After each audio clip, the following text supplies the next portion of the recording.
दोस्तों, तो स्वागत है आपका हमारे YouTube channel me motivation and education पर। दोस्तों, हम आज बात करने वाले हैं 10th क्लास के सभी सिलेबस के बारे में। सभी सिलेबस का मतलब हर सब्जेक्ट का सिलेबस। दोस्तों, जैसा कि आप जानते हैं कि कोविड-19 के चलते काफ़ी कुछ सिलेबस कम हुआ है। कितना कम हुआ है आज हम इस वीडियो में बताने वाले हैं, तो कृपया ध्यान से देखिए और ज़रा सा भी स्किप ना करें। लेकिन उससे पहले अगर आप इस चैनल पर नए हैं तो सब्सक्राइब कीजिए इस चैनल को और बेल आइकन को दबाएं हमारे चैनल की हर नई वीडियो सबसे पहले देखने के लिए। तो दोस्तों, स्टार्ट करते हैं मैथ सब्जेक्ट से। देखते हैं इसमें कितना सिलेबस कम हुआ है। दोस्तों, कुछ स्टूडेंट्स कंफ्यूज हैं कि सिलेबस आखिर कम कितना हुआ है मैथ में, क्योंकि कोई कह रहा है 30% कम हुआ है, कोई कह रहा है 10% कम हुआ है। तो इसी बात का प्रूफ देने के लिए मैं आपको एक चीज़ दिखाना चाहता हूँ। ये देखिए, यहाँ लिखा है कोविड-19 महामारी के कारण शैक्षिक सत्र 2020-21 में विद्यालयों में समय से पठन पाठन का कार्य न हो पाने की स्थिति में सम्यक विचारोपरांत विषय विशेषज्ञों की समिति द्वारा निम्नवत 10% पाठ्यक्रम कम किए जाने की अनुशंसा की गई है। अब तो आप समझ गए होंगे कि कितना सिलेबस कम हुआ है हमारी मैथ से। चलिए देखते हैं। तो दोस्तों, मैथ में पहला चैप्टर वास्तविक संख्याएं, ये आपको पूरा पढ़ना है।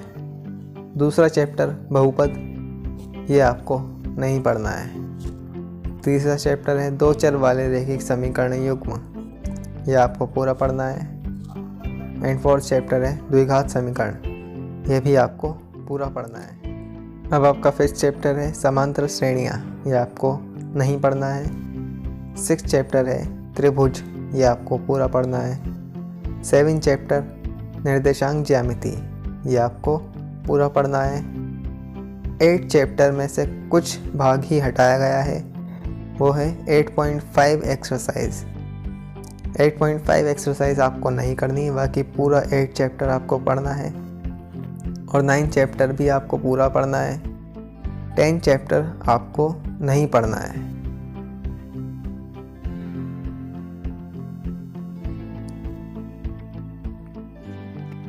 इलेवेंथ चैप्टर रचनाएं, आपको पूरा पढ़ना है। 12th चैप्टर वृत्तों से संबंधित क्षेत्रफल, ये भी आपको पूरा पढ़ना है। 13th चैप्टर पृष्ठीय क्षेत्रफल और आयतन, ये भी आपको पूरा पढ़ना है। 14th चैप्टर सांख्यिकी, ये भी आपको पूरा पढ़ना है। एंड लास्ट चैप्टर प्रायिकता, ये आपको नहीं पढ़ना है।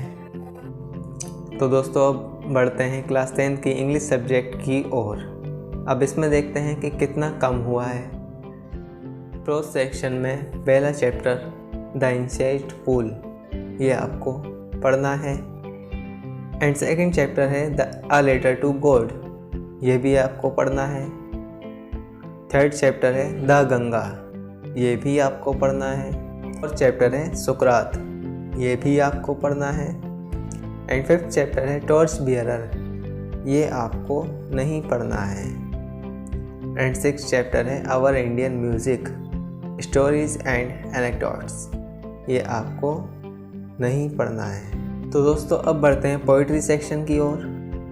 पोइट्री सेक्शन में देखते हैं कितना इसमें हमें सिलेबस दिया गया है। इसमें चैप्टर फर्स्ट है द फाउंटेन, ये आपको पढ़ना है।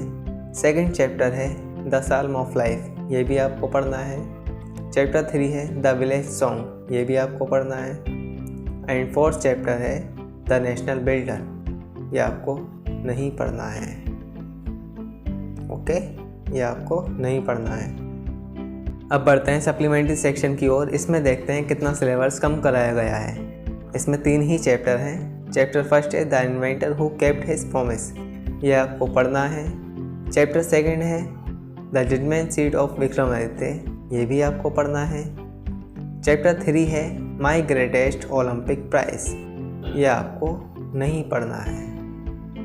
ओके दोस्तों, ये हो गया इंग्लिश रीडर का। लेकिन बात करते हैं अब हम ग्रामर की। तो ग्रामर में आपको जितना भी आप पढ़ रहे थे, जितना पहले से आप पढ़ रहे थे ग्रामर में जितना था उतना ही पढ़ना है। ग्रामर में कोई चीज़ कम नहीं हुई है, सिर्फ रीडर में कम हुई है 30%। ठीक है, बाकी ग्रामर का आपको वो पूरा ही पढ़ना है।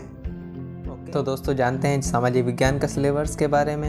यहाँ पे पहला चैप्टर है यूरोप में राष्ट्रवाद, ये आपको पूरा पढ़ना है। दूसरा चैप्टर है भारत में राष्ट्रवाद, ये भी आपको पूरा पढ़ना है। तीसरा चैप्टर है भूमंडलीकृत विश्व का बनना, ये भी आपको पढ़ना है। एंड फोर्थ चैप्टर है औद्योगिकरण का युग, ये आपको नहीं पढ़ना है। एंड फिफ्थ चैप्टर है मुद्रण संस्कृति और आधुनिक दुनिया, ये आपको नहीं पढ़ना है। चलिए जानते हैं भूगोल के बारे में। तो इसमें पहला चैप्टर है संसाधन एवं विकास, ये आपको पढ़ना है। दूसरा चैप्टर है वन एवं वन्य जीव संसाधन, ये भी आपको पढ़ना है। तीसरा चैप्टर है जल संसाधन, ये भी आपको पढ़ना है। एंड फोर्थ चैप्टर है कृषि, ये भी आपको पढ़ना है। फिफ्थ चैप्टर है खनिज तथा ऊर्जा संसाधन, ये भी आपको पढ़ना है। सिक्स्थ चैप्टर है विनिर्माण उद्योग, ये आपको नहीं पढ़ना है। सेवेंथ चैप्टर है राष्ट्रीय अर्थव्यवस्था की जीवन रेखाएं, ये आपको पढ़ना है। चलिए अब जानते हैं नागरिक शास्त्र के सिलेबस के बारे में। इसमें पहला चैप्टर है सत्ता की साझेदारी, ये आपको पढ़ना है। दूसरा चैप्टर है संघवाद, ये भी आपको पढ़ना है। तीसरा चैप्टर है लोकतंत्र और विविधता, ये भी आपको पढ़ना है। फोर्थ चैप्टर है जाति धर्म और लैंगिक मसले, ये भी आपको पढ़ना है। फिफ्थ चैप्टर है संघर्ष और आंदोलन, ये भी आपको पढ़ना है।